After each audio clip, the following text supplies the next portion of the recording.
자, 한번 따라서 하겠습니다. 성경대로 다시 살아나신, 성경대로 다시 살아나신, 이와 같은 제목으로 고린도전서 15장 1절로 8절의 말씀 근거해서 함께 저와 여러분이 우리가 이 세상 태어나서 지금까지 어떤 분은 30년, 어떤 분은 50년, 어떤 분은 80년 살아오셨는데 좀 사람이 죽지 않고 좀 영원히 살 수 없을까? 소망일 거예요. 또 무병장수 건강하게. 그런데 여러분, 예수님을 믿으면 영원토록 살 수 있는 길을 주님께서 만들어 주십니다. 예수만 영접하기만 하면 우리가 영생 복락 누리는 줄로 믿습니다. 오늘 여기 말씀 보니까요, 고린도전서의 15장의 말씀, 예수님께서 부활하신 부활에 대해서 우리 지금 쓰는 것이 15장 부활장, 헬라 지역인 고린도 지역에 사도 선생님께서 가서 교회를 세우셨어요. 전도를 했어요. 고린도 교회를 세웠어요. 그런데 이 지역 자체가 원래 이상을 섬기는 지역입니다. 예수를 믿어도 여전히 세상적인 것이 교회 안에 들어왔어요.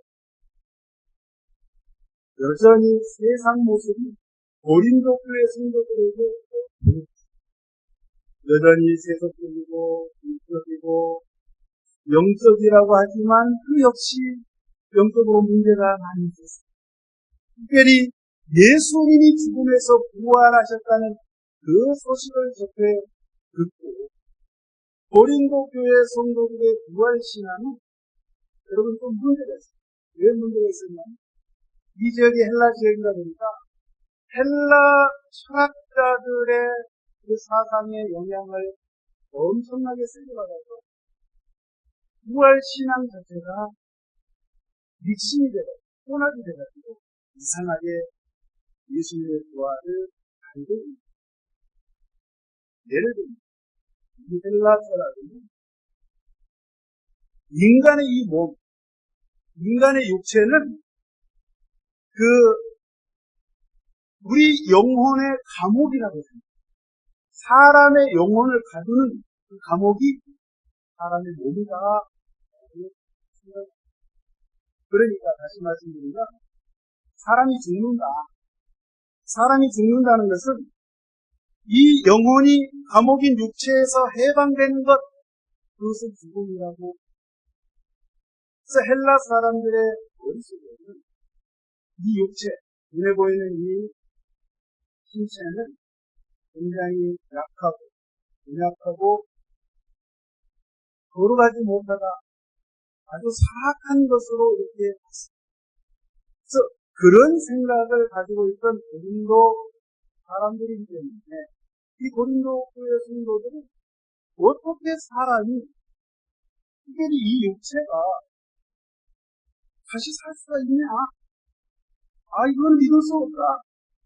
단지 부활했다는 것, 다시 살아났다는 것은 영적으로 부활한 것이지 예수 육체가 그런 거 아니다 하고 그렇게 알고 있었던 거예요. 그런 잘못된 부활 신앙에 대해서 오늘 사도 바울이 25장에 말씀이 가르치고 있습니다. 저와 여러분은 우리 신앙에서 가장 중요한 것이 예수님의 부활 신앙인 줄로 믿습니다. 믿으시죠? 부활 소망인 줄로 믿습니다. 만약에 예수님이 죽으시고 다시 사시지 않았다면 저와 여러분들은 소망이 없습니다. 정말 우리가 이 세상 살아가면서 예수를 믿는다고 하지만은 이것을 잃어버리면 부활에 대한 능력 자체를 잃어버린 그런 것이 됩니다. 문제가 있습니다. 바울사도께서 오늘 15장 1절, 2절에 잘 설명을 했습니다. 보도록 하겠습니다.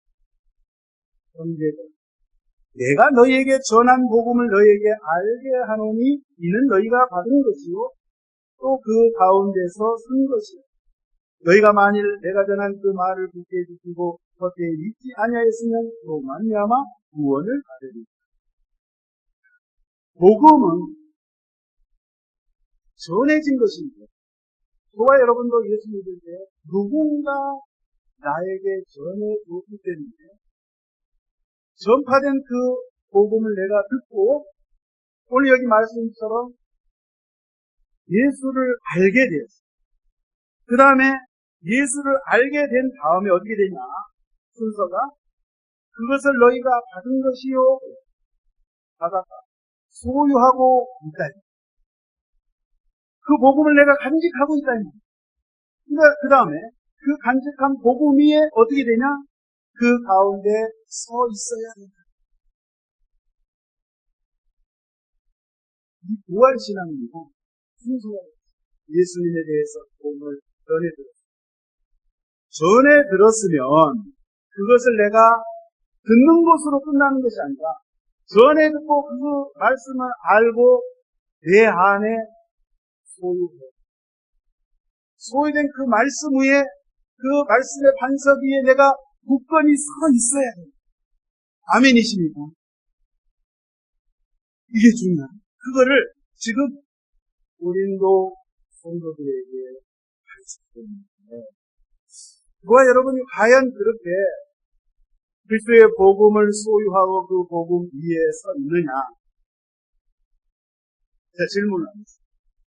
그러면 여러분 진짜 소유하고 있느냐? 여러분 가운데 정말 여러분은 예수님의 십자가를 통한 그 구원이 여러분 안에 있느냐? 그것을 증명해낼 수 있느냐? 그래서 그것을 증명할 수 있는 것은 오늘 첫 번째로 보니까 부활하신 우리 주님을 믿는 것입니다. 어떻게 믿느냐? 3절과 4절에 이렇게 말씀하십니다. 내가 받은 것을 먼저 너희에게 전하였노니 이는 성경대로 그리스도께서 저를 위하여 죽으시고 장사 지낸 바 되셨다가 성경대로 사흘 만에 다시 살아나사. 예수님은 이 땅에 오셨을 때 그냥 오신 게 아니라 반드시 하나님의 말씀 성경대로 예수님이 오셨고 성경대로 이 땅에서 사시다가 저와 여러분의 죄를 대신 갈보리 십자가상에서 짊어지시고 성경대로 그분이 죽으시고 성경대로 하나님의 말씀대로 3일째 되는 날 다시 살아나셨습니다. 할렐루야. 많은 사람들이 그래요. 예수님의 죽으심, 십자가에 죽으심, 교회를 안 다니고 신앙생활 안 하는 세상 사람들도 예수가 십자가에 죽었다. 알고 있습니다. 믿고 있습니다. 왜요? 사람이 태어나면 그게 돼 있습니다. 그런데 중요한 것, 오늘 여기 4절에 장사 지낸 바 예수님이 3일째 되는 날 부활하셨다. 성경에 말씀하신 그대로 부활하셨다. 이 두 가지를 같이 저와 여러분이 소유해야 된다. 그 신앙을 간직해야 된다. 그래야 그것이 예수님을 믿는 그 신앙이 증명되는 것입니다.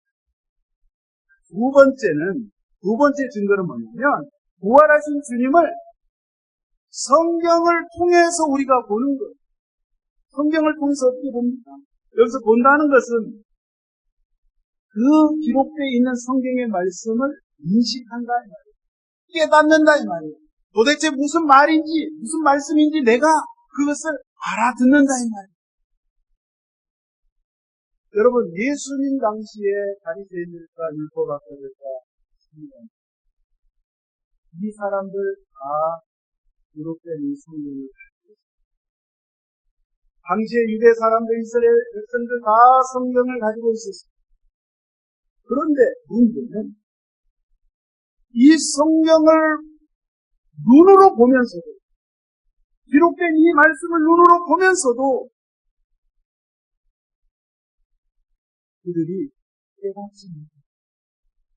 정작 하나님께서 육신을 입고 이 땅에 오셨음에도 불구하고 그 예수님을 하나님으로 인식하지 못했다, 알아보지 못했다는 것.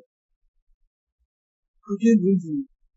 예수님 제자들, 예수님과 함께 3년간을 공연하고 먹고 자고 공부 능력했음에도 불구하고 그 수많은 이적과 기적을 체험하고 예수님이 하신 말씀을 수없이 들었음에도 불구하고 여러분 깨닫지 못했다.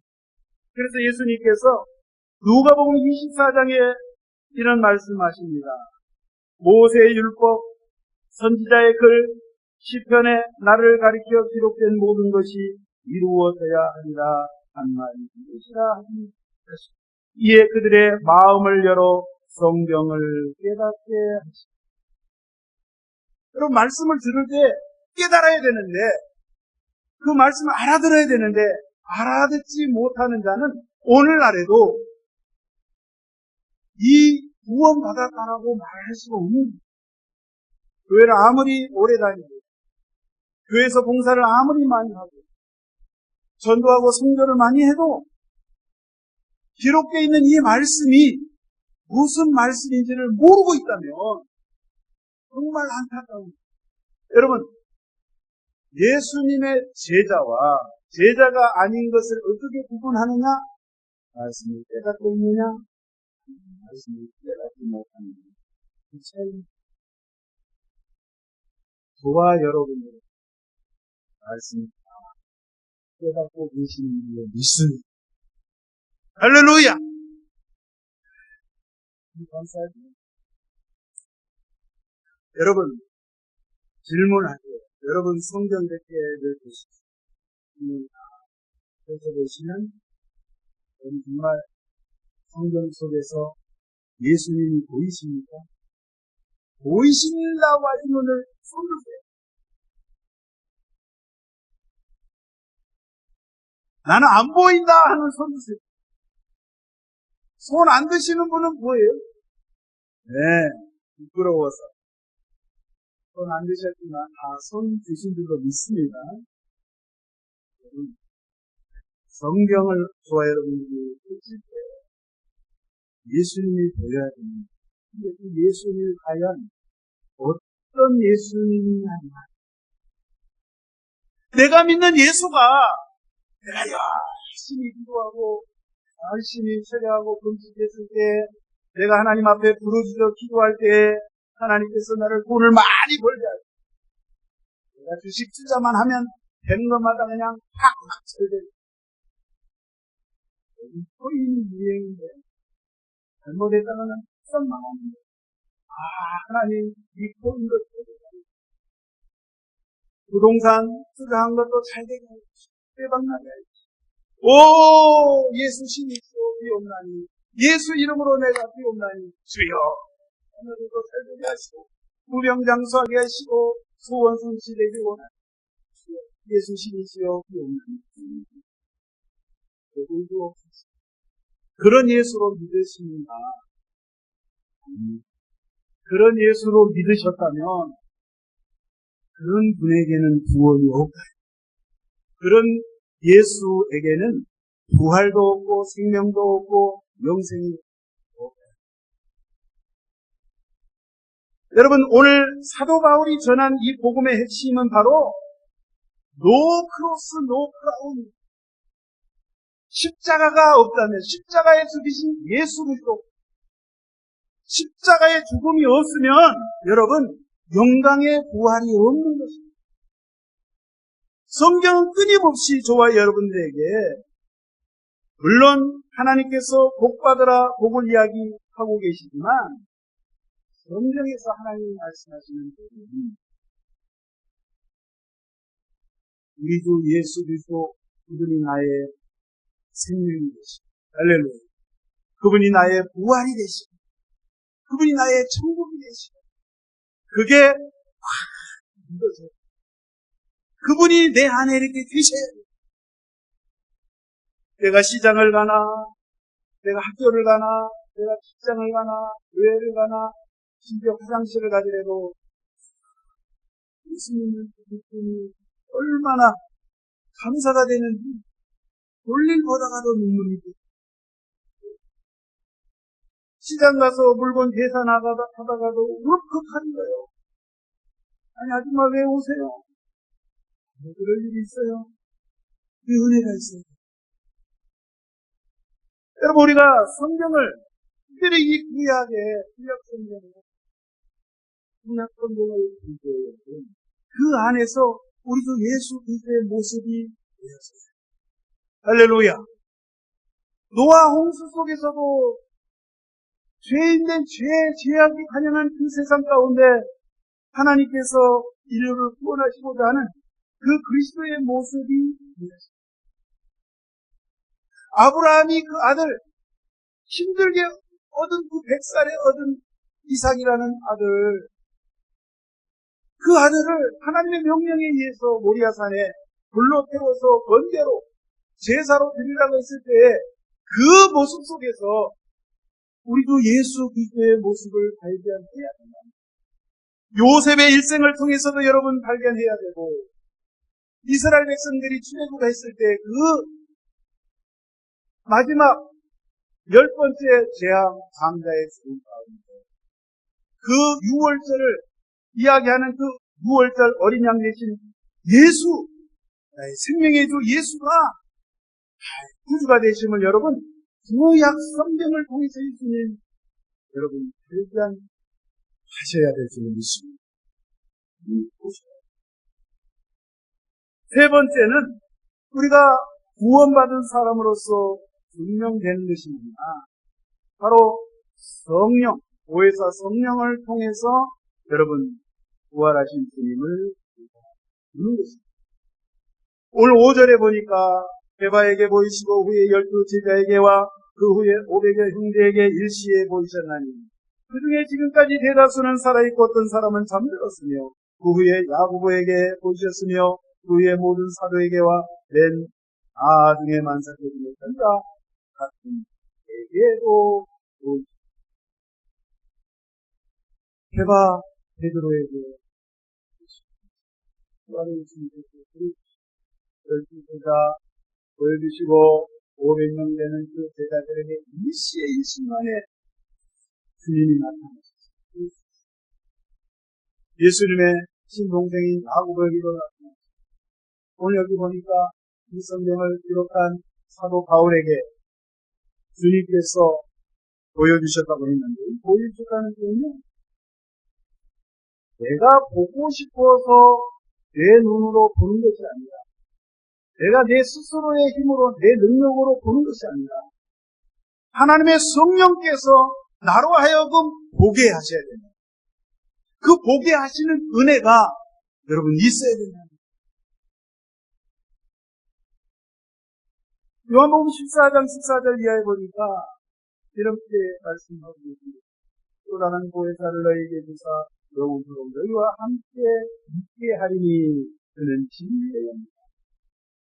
저와 여러분에게 함께 하시는데 여기 보니까 너희를 보아와 같이 버려두지 아니하고 내가 영원히 성령을 통하여서 너희 속에 너희 안에 함께 하겠다. 이렇게 하셨어요. 그러니까 부활하신 예수님을 좋아해 여러분이 성령님을 통해서 보셔야 진정한 부활하신 예수님을 믿습니다. 바라오길 좋아해 여러분이 부활하신 예수님을 믿습니다. 보혜사 성령을 통하여서 또 예수님을 만나셔서 그분과 늘 끊임없이 쉼없이 교제하시고 속삭이시고 대화하시고 그렇게 살아갈 수 있는 수건됩니다. 바울 사도가 마지막 부분에 만삭되지 못하여 남자 같은 내게도 여러분, 사도 바울이 어떤 사람입니까? 그가 예수를 만나기 전에 정말 잘 나간 사람입니다. 세상적으로 정말 부러울 것 없는 가문을 보세요. 당시에 유대인입니다. 로마 시민권을 가지고 있었어요. 로마 시민권을 가지고 있는 그 집안에서 태어났어요. 바리새인의 바리새인, 정통파 바리새인. 돈이 있다 보니까 집안에 어려서부터 저 길리기아 가서 집에 커피 있어요. 그 먼 이스라엘 예루살렘까지 어린 나이에 유학을 왔어요. 가말리알 선생님께서 율법의 말씀을 드렸죠. 율법에는 도 같은 사람이에요. 도 같은. 이거 안 가지고 다닙니다. 이 안에 다 그냥 숨겨져 있어요. 율법의 말씀. 그래서 어느 지역, 어느 유대인 회당을 가든지 간에 이 사도 바울은 랍비로서 질문하는 것마다 막힘없이 일사천리로 쭉 설명해낼 수 있는 그러한 하나님의 말씀, 또 세상적인 지식이 정말 박학다식한, 정말 똑똑하고 그러한 사도 바울이었습니다. 그런데 그가 예수 믿는 사람 잡아주고 교회를 핍박하는데 합장했어요. 그게 자기는 하나님께 충성되는 일이라고 그런 생각을 했습니다. 그래서 오늘 본인이 표현하지 않습니까? 만삭되지 못한다. 사도 중에서도 가장 작은 자, 맨 꼴찌. 사실 저와 여러분이 봤을 때 솔직히 다른 예수님의 12 제자들보다도 크고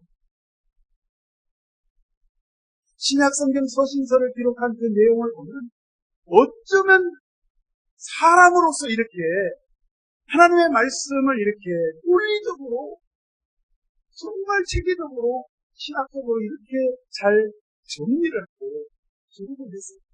여러분 로마서 갈라디아서 말씀을 보세요. 어디 하나 흠잡을 수 없는 그것을 하나님께서 사도 바울이라는 사람을 통해서 그렇게 하셨는데 여러분 바울이 나는 만약에 내가 예수를 만나지 않을까, 부활하신 예수를 다메섹에서 만나지 않을까면 내가 여전히 교회를 핍박하고 예수를 핍박하고 예수 믿는 사람들을 잡아들이고 짓밟고 멸시하고 죄인 중에 괴수다. 내가 예수님을 만나지 않았다면 나는 죽을 수밖에 없는 그런 인생인데 하나님의 따라서 하겠습니다. 하나님의 10절에 보니까 내가 나 된 것은 하나님의 은혜로 된 것이다. 오직 나와 함께 하시는 하나님의 은혜. 하나님, 제가 한 거 하나도 없습니다. 솔직히 바울이 얼마나 큰 일이 했습니까? 로마 전 지역을 다니면서 죽을 고생을 하면서 그 복음을 전할 때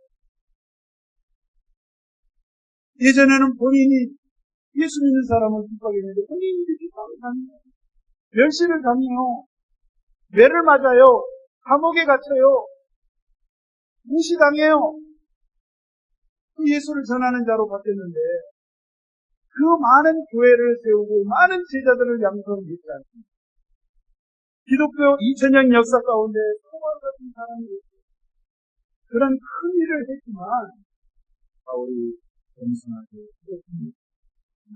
다른 것은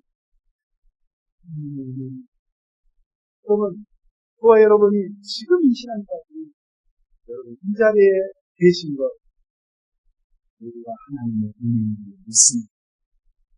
주님께 영광 드리고 같은 죄인 구원하시어 이 땅에 오셔서 힘드신 하시고 그 위로 돌아가시고 또 나를 살리시기 위해서 3일째 되는 날 죽음에서 부활하여 주셔서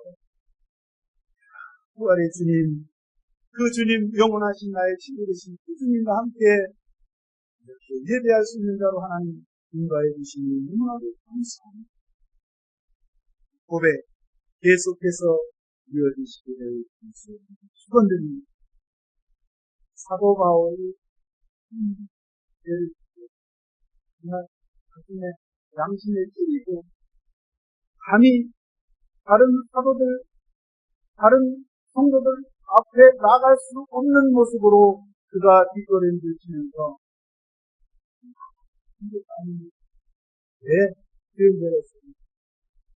여러분이 주의 말씀을 듣고 이제 부활하신 예수님이 만났다면 이 시간까지 저와 여러분이 어떤 죄를 짓고 어떻게 살았다 한다 할지라도 예수님께서는 저와 여러분을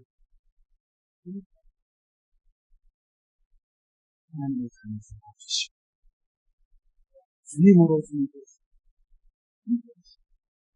우리 인생을 완전히 역전시켜 주시는 놀라우신 힘되시는 그분만을 위하시는 일을 축원드리겠습니다. 기도합니다. 하나님 아버지 인성 예수님 부활이시여 또 생명 되심을 믿습니다. 영원한 시간 가운데 이 부활의 주님과 함께 공연하되 저희들을 인정하시옵소서. 신앙생활할 때 지극히 작은 것 때문에 연연하지 말게 하시고 정말 중요하지 않은 것에 우리가 시족하고 하나님의 귀한 생명의 말씀을 우리가 저버리고 곁들고 다른 길로 가지 아니하도록 성령 하나님께서 주시옵소서. 우리를 용서하시고 구원하시는 그 생명의 주님, 사랑의 주님, 부활의 주님 말씀 붙잡고 나갈 수 있는 하게 하여 주시옵소서. 다 된 것은 오직 하나님의 은혜, 우리 고백은 바울의 고백이 되게 하여 주시옵소서. 우리 한두 한도 붙잡아 주시면 사드릴 때에